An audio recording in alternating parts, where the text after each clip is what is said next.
வணக்கம் நண்பர்களே, மீண்டும் உங்களை சந்திப்பதில் பெருமகிழ்ச்சி. உலக நாடுகள் எங்கேயும் பார்த்தீங்கன்னா ஊரடங்கை போட்டு மக்களை பொருளாதார வீழ்ச்சியில் ரொம்பவுமே மோசமான நிலையில் அமெரிக்காவாகட்டும், இட்டாலியாக இருக்கட்டும், ஸ்பெயினாக இருக்கட்டும், இந்தியாவாகட்டும், எல்லா நாடுகளும் பொருளாதாரத்தில் மிகப்பெரிய ஒரு பாதாளத்தில் போயிட்டு இருக்காங்க. அதே நேரத்தில் எதனால இந்த விஷயம் இப்படிலாம் போயிட்டு இருக்குன்னு பார்த்தீங்கன்னா கொரோனா வைரஸ். இந்த கொரோனா வைரஸ்னால இன்றைக்கி ஒரு இறப்பு எண்ணிக்கை பார்த்தீங்கன்னா 80,000 தாண்டி போயிட்டுருக்கு. 12 லட்சம் மேற்பட்ட மக்கள் இதனால் பாதிக்கப்பட்டிருக்காங்க. பட் இந்த பிரச்சனைலாம் ஒரு நாட்டுக்கு கிடையவே கிடையாது. ஆல்ரெடி ஒரு விஷயத்தை சக்ஸஸ் பண்ணி கண்ட்ரோலபிளாக இருந்து எல்லா விஷயத்தையும் சக்ஸஸ் பண்ண ஒரு கண்ட்ரி தான் சவுத் கொரியா. இந்த கண்ட்ரிக்கு மட்டும் எப்படி இது பாசிபிள் ஆச்சு? இவங்க என்ன மெத்தட் யூஸ் பண்ணாங்க? இதனால நம்ம இந்தியாவில் இதே மெத்தட் யூஸ் பண்ணால் நம்மளால் இந்த மாதிரி பொருளாதார வீழ்ச்சியிலேருந்து நம்ம மீள முடியுமா? அதே மாதிரி நம்ம நாட்டில் இதை இம்ப்ளிமெண்ட் பண்ண முடியுமாங்கிற விஷயத்தை பற்றி தான் நிறைய விஷயத்தை டிஸ்கஸ் பண்ண போகிறோம். இந்த வீடியோவில் நம்ம பார்க்க போகிறோம். அதுக்கு முன்னாடி நீங்கள் இது வரைக்கும் இந்த சேனலை சப்ஸ்கிரைப் பண்ணாமல் இருந்தீங்கன்னா மறக்காம கிளிக்கு சப்ஸ்கிரைப் பட்டனை கிளிக் பண்ணி சப்ஸ்கிரைப் பண்ணிக்கோங்க. இப்போது வீடியோக்குள்ளே போகலாம். சவுத் கொரியானா என்னன்னு பார்த்துக்கலாம். சவுத் கொரியா ஈஸ்ட் ஏஷியாவில் இருக்கக்கூடிய ஒரு சிறிய நாடு. நார்த்தன் சைடில் பார்த்தீங்கன்னா அது நார்த் கொரியாவோட பார்டர்ஸ்லையும் சுற்றி இருக்கிற ஏரியா ஃபுல்லாக கடல் வழியில் இருக்குது. மேலும் கடல் போக்குவரத்து அதிகமாக இருக்குது. நிறைய வர்த்தகம் அங்கே நடக்குது. உலகத்துக்கு முக்கியமான நிறுவனங்களை கொடுத்தது சவுத் கொரியா. என்னென்னு பார்த்தீங்கன்னா எல்ஜி, சாம்சங் மற்றும் கியா மோட்டார்ஸுக்கு மாதிரி பலப்பட்ட ஒரு இண்டஸ்ட்ரியலிஸ்ட் கொண்ட நாடு தான் சவுத் கொரியா. இதில் பார்த்தீங்கன்னா 5.15 கோடி மக்கள் வாழ்கிறாங்க. இதில் மதம் அப்படின்னு பார்க்க போனால் 56% எங்களுக்கு எந்த மதமும் கிடையாது, நாங்கள் இயற்கையை மட்டும்தான் யோசிக்கிறோம் அப்படின்னு சொல்லிட்டு இருக்காங்க. மிச்சம் இருக்க பேருங்க கிறிஸ்டியானிட்டி சேர்ந்தவங்களா இருக்காங்க. இதுதான் சவுத் கொரியாவோட நிலைமை. மேலும் லாக்டவுனுங்கிற விஷயம் இந்த நாட்டில் மட்டும் ஏன் நடக்கலை, எப்படி நடக்கலைன்னு பார்த்தீங்கன்னா, எப்பவுமே ஒரு நாடு தன்னோட இன்டர்நேஷ்னல் பார்டர்ஸ் க்ளோஸ் பண்ணணும். அதாவது இப்போ உதாரணத்துக்கு எடுத்துக்கிட்டேன்னு வச்சுக்கோங்களேன், பாகிஸ்தான்லேருந்து இந்தியாவுக்கு வர ஒரு பார்டர் இருக்கும், அந்த பார்டர் க்ளோஸ் பண்ணணும். சைனாவுக்கும் இந்தியாவுக்கு வர ஒரு பார்டர் இருக்கும், அந்த பார்டர் க்ளோஸ் பண்ணணும். இதுதான் நம்மளுடைய இன்டர்நேஷ்னல் எல்லைகள். அந்த எல்லை கோட்டை க்ளோஸ் பண்ணாதான் எந்த வர்த்தகம் போக முடியாமல் இருக்கும். இப்போ விமானங்களாக இருக்கட்டும், கப்பல் போக்குவரத்தாக இருக்கட்டும், எந்த போக்குவரத்தாக இருக்கட்டும், இந்தியாவில், அமெரிக்காவில், ஸ்பெயினில், இட்டாலியில், இந்த மாதிரி நாடுகளில் இதில் தடைப்பட்டிருக்கு. நிறைய இடங்களில் இந்த போக்குவரத்து எல்லாம் முற்றிலுமாக நிறுத்திட்டாங்க. இதனால பொருளாதாரம் வீழ்ச்சி அடையுது. இதனால தான் அமெரிக்க அதிபர் டொனால்ட் ட்ரம்ப் எங்களுடைய எக்கனாமி ரொம்பவுமே வீழ்ச்சி அடைஞ்சிட்டு இருக்கு அப்படின்னு சொல்லி ஒரு வருத்தத்தை தெரிவிச்சிருந்தாரு. நம்ம நாட்டில் பார்த்தீங்கன்னா 90% இண்டஸ்ட்ரியல்ஸ் இன்றைக்கி மூடி கிடக்கு. நாமளும் ஒரு மிகப்பெரிய ஒரு கிரைசிஸில் தான் இருக்கோம். இண்டஸ்ட்ரீஸ்லாம் மூடினால பொருளாதார வீழ்ச்சியில் தான் இருக்கும். இந்த நாட்டில் சவுத் கொரியான்னு சொல்ல ஒரு நாட்டில் இந்த விஷயமெல்லாம் பண்ணவே இல்லை, லாக்டவுன்லாம் பண்ணவே இல்லை. பிகாஸ் ஆஃப் அவங்க யூஸ் பண்ண ஒரு சின்ன மாடல் தியரினால அவங்க கண்ட்ரோல் பண்ண விதத்தினால தான் இந்த விஷயமெல்லாம் அவங்களுக்கு எதுவுமே இல்லாமல் மக்கள் சாதாரணமாக இருக்காங்க. எந்த லாக்டவுன் ஊரடங்கு இல்லாமல் ஜாலியாக இருக்காங்க. அது என்ன பண்ணாங்கன்னு பார்த்தீங்கன்னா 3 தாரக மந்திரம் தான். அது என்னன்னு சொன்னீங்கன்னா ட்ரேஸ், டெஸ்ட் அண்ட் ட்ரீட்மெண்ட். நல்லா ஞாபகம் வச்சுக்கோங்க, ட்ரேஸ், டெஸ்ட் அண்ட் ட்ரீட்மெண்ட். இதை பற்றி தான் நம்ம இதை பேஸ் பண்ணி தான் நம்ம இந்த இனிமேல் ப்ரொசீட் பண்ண போகிறோம். ட்ரேஸ் பண்ணணும். எப்படி பண்ணணும்னு பார்த்தீங்கன்னா, சவுத் கொரியாவுக்கும் சைனாவுக்கும் நிறைய தொடர்பு இருக்குது. சைனாவுக்கும் சவுத் கொரியாவில் பார்த்தீங்கன்னா நிறைய வர்த்தக வணிகம் அதிகமாக இருக்குது. சவுத் கொரியா சைனாவிட்ட நிறைய உதிரி பாகங்கள் வாங்கக்கூடிய ஒரு நாடாக இருக்குது. நிறைய டிஃபென்ஸ் ஐட்டம்ஸும் நிறைய சைனாட்டிருந்து வாங்குது சவுத் கொரியா. இதனால் அவங்க வணிகம் அதிகமாக இருக்கிறனால மக்கள் நடமாட்டம் சைனாவிலிருந்து சவுத் கொரியாவுக்கும், சவுத் கொரியாவிலிருந்து சைனாவுக்கும் அதிக மக்கள் அப்ஸ் அண்ட் டவுன்ஸ் போயிட்டு வராங்க. சைனாவில் எப்போ இந்த கொரோனா வைரஸ் தாக்கம் ஏற்பட்ட உடனே சவுத் கொரியா சுதாரிச்சிட்டாங்க. எப்படியும் நம்ம நாட்டுக்கு இதை வரதான் போகுது, ஏதாவது முன்னெச்சரிக்கை நடந்துருக்குன்னு சொல்லி எப்போ சைனாவிலேருந்து டிஎன்ஏவுடைய ஒரு சாம்பிள், ஒரு டிஎன்ஏவுடைய வடிவம் காமிச்சாங்க கொரோனா வைரஸ். அப்போவே சவுத் கொரியா முன்னெச்சரிக்கை நடவடிக்கையா இது என்ன பண்ணணும், இந்த டிஎன்ஏ மூலமா நம்ம என்ன டெஸ்டிங் பண்ணணும் அப்படிங்கிற விஷயத்த மும்முரமாக சிந்திக்க ஆரம்பிச்சிட்டாங்க. அதோடைய வெற்றியினுடைய பலன் தான் முதல்ல என்ன செய்யணும், ஒரு கொரோனா வருதுன்னு சொன்னாக்கா அவங்களுக்கு டெஸ்ட் பண்ணணும். நம்மளுடைய டெஸ்டிங் இப்போ இந்தியாவுடைய நிலைமை எடுத்துக்கிட்டோன்னு சொன்னீங்கன்னா, மைலாட் டிஸ்கவரின்னு சொல்லி மார்ச் 18 தான் கொரோனா பாதிச்சவங்களை டெஸ்ட் பண்ணக்கூடிய ஒரு மிஷினை கண்டுபிடிச்சாங்க. அது 3 மணி நேரத்தில். இதுக்கு முன்னாடி ஹெச்ஐவி, எபோலா, சார்க் இது போன்ற நோய்களை கண்டுபிடிக்கிற ஒரு மிஷினை வச்சு தான் நம்ம ஒரு நோயாளிக்கு கொரோனா வைரஸ் இருக்கா இல்லையான்னு கண்டுபிடிக்கிறோம். அதுவும் பார்த்தீங்கன்னா இந்தியாவோட நிலைமை இன்னும் மோசமாக இருக்குது. ஒரே ஒரு இன்ஸ்டியூட்டில் மட்டும் தான் அதை கண்டுபிடிக்க முடியும், நேஷனல் இன்ஸ்டியூட் ஆஃப் வைராலஜி. இது மார்ச் 10 உண்டான நிலவரம். இன்றைக்கி பார்த்தீங்கன்னா 51 சென்டர்ஸ் இந்தியாவில் ஆரம்பிச்சிருக்காங்க. பட் நீங்கள் இந்த 51 சென்டர்ஸ் பரவாயில்லையே அப்படின்னு நினைக்கலாம். பட் சவுத் கொரியாவோட விஷயத்தை நம்ம பேசுகிறப்போ உங்களுக்கு புரியும் 51 சென்டர் எவ்வளோ கம்மியாக இருக்குங்கிற விஷயத்தையும். இப்போ சவுத் கொரியா பேசலாம். சவுத் கொரியா இந்த மாதிரி பார்த்தோன்னே இது டெஸ்டிங் கிட்ட நம்ம கண்டுபிடிக்கணும், சீக்கிரமாகவே கண்டுபிடிக்கணும்னு சொல்லி ஒரு டெஸ்டிங் கிட்ட கண்டுபிடிச்சாங்க ஜனவரியோட ஏர்லி ஸ்டேஜ்லேயே. கொரோனா பெரிய பரவல் இல்லாமல் முதல்ல நம்ம என்ன செய்யணும், அவங்க ஒரு பிளான் போட்டாங்க. இது யாராருக்கெல்லாம் வருது, ட்ரேஸ் ட்ரேஸ் பண்ணணும் அப்படின்னு சொல்லி யாராருக்கெல்லாம் வருதுன்னு சொல்லி முதல்ல ஃபாரினர்ஸ் எல்லாம் ரெஸ்ட்ரிக்ட் பண்ணாங்க. ஏர்போர்ட்டில் இருக்கக்கூடிய எல்லா மக்களையும் வந்து ஸ்க்ரீனிங் பண்ணாங்க. எல்லாத்துக்கும் வந்து டெஸ்ட் பண்ணிட்டு தான் நாட்டுக்குள்ளே விட்டாங்க. பல இடங்களில் வந்து மக்களை வந்து கண்டினியூஸாக அந்த டெஸ்ட் கிட்டை வந்து கண்டுபிடிச்ச உடனே 650 சென்டர்ஸ் வந்து சவுத் கொரியா ஃபுல்லாக வந்து அவங்க ஃபார்ம் பண்ணாங்க. முன்னாடி சொன்ன மாதிரி அவங்களுடைய பாப்புலேஷன் 5.15 கோடி மட்டுமே. இது வந்து 2017 எடுக்கப்பட்ட சென்சஸின் அடிப்படையில் நான் சொல்கிறேன். இந்த அடிப்படையில் வந்து மக்கள்கிட்ட 650 சென்டர்ஸ் உருவாக்கி அவங்க ஒரு ஸ்கீம் அனுபவிச்சாங்க.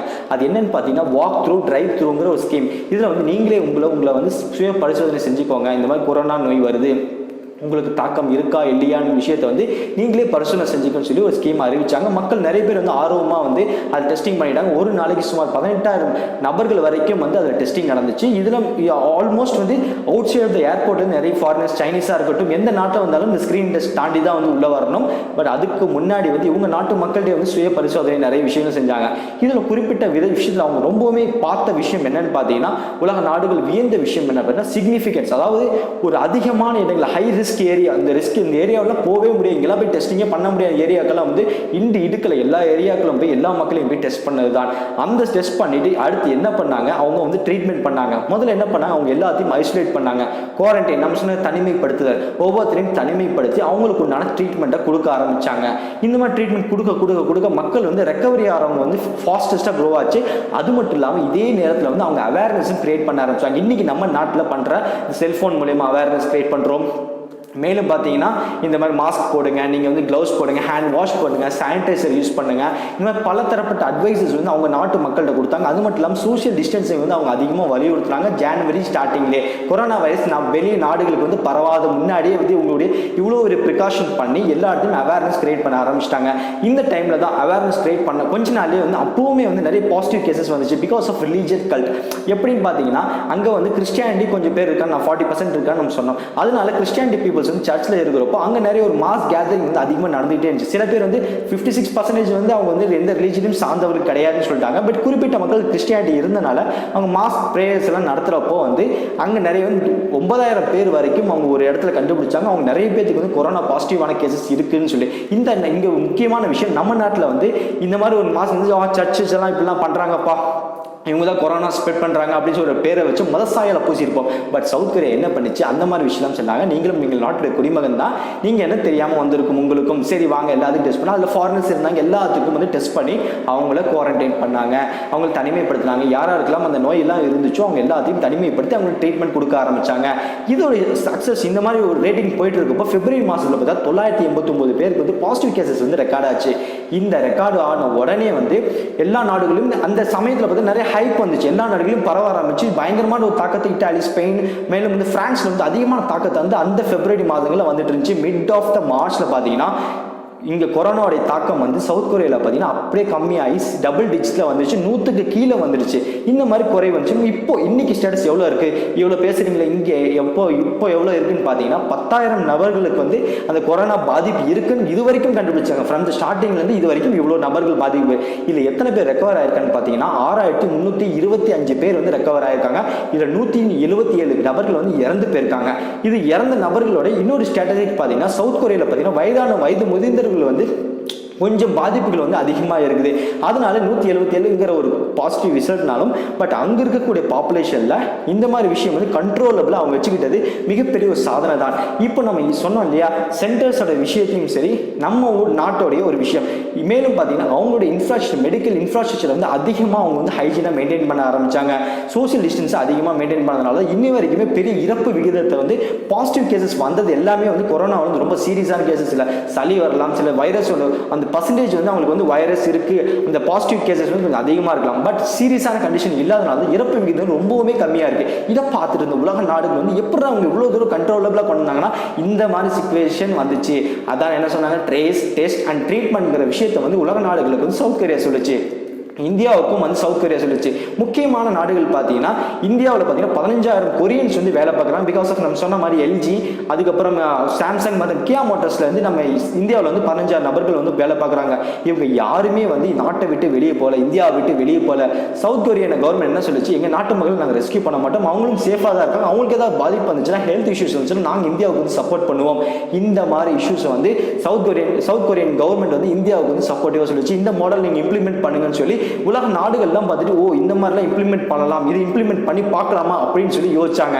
அந்த மாதிரி சுச்சுவேஷன் நம்ம இந்தியாவில் இம்ப்ளிமெண்ட் பண்ணா பார்த்தா ஆக்சுவலாக இவங்களுடைய ஸ்க்ரீன் டெஸ்ட்லாம் முன்னாடியே ஏர்லி ஸ்டேஜஸ்ல நிறைய கண்ட்ரோல் பண்ணாங்க. லோக்கல் டிரான்ஸ்மிஷனும் கம்யூனிட்டி டிரான்ஸ்மிஷனும் அவங்க கண்ட்ரோல் பண்ணாங்க. பட் இந்தியாவில் இதெல்லாம் வளர விட்டுட்டு ஆக்சுவலாக பார்த்தீங்கன்னா ஜனவரி மாதமே நமக்கும் இந்தியா சைனாவுக்கும் முன்னாடி தொடர்புகள் அதிகமாக இருந்துச்சு.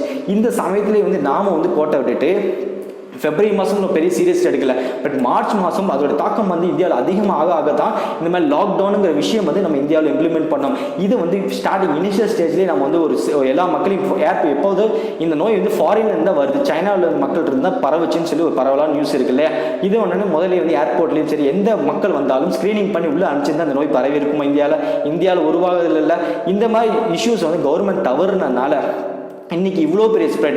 சொல்லப்போனால் பிப்ரவரி மாதம் நமஸ்தே மோடி அப்படிங்கிற ஒரு கூட்டம், பெருங்கூட்டம், அமெரிக்கர்கள் அதிகம் பேர் கூட்டினாங்க. நிறைய மாஸ் கேதரிங் நடந்துச்சு. இந்த கூட்டத்தில் ஸ்ப்ரெட் ஆகிருக்கலாம். ஈஷா யோகா மையத்தோட நவராத்திரி ஸ்பெஷலில் அவங்க நிறைய ஃபாரினர்ஸ் கூட்டினாங்க, அந்த இடத்துல ஸ்ப்ரெட் ஆகிருக்கலாம். மேலும் தப்லிக் ஜமாத்தோடைய ஒரு கூட்டம் நடந்துச்சு, அதில் கூட ஸ்ப்ரெட் ஆகிருக்கலாம். இதெல்லாம் யார் கண்ட்ரோல் பண்ணுறது? ஸ்க்ரீனிங் டெஸ்ட் முன்னாடி சவுத் கொரியன் கவர்மெண்ட் பண்ண மாதிரி ஏர்போர்ட்டில் இந்த ஸ்க்ரீனிங் டெஸ்ட் பண்ணியிருந்தாங்கன்னா இந்த ஸ்ப்ரெட்டபிள்ங்கிற விஷயம் வந்திருக்காம போயிருக்கும். இது கவர்மெண்டோடைய நிர்வாக குறை குறைபாடு.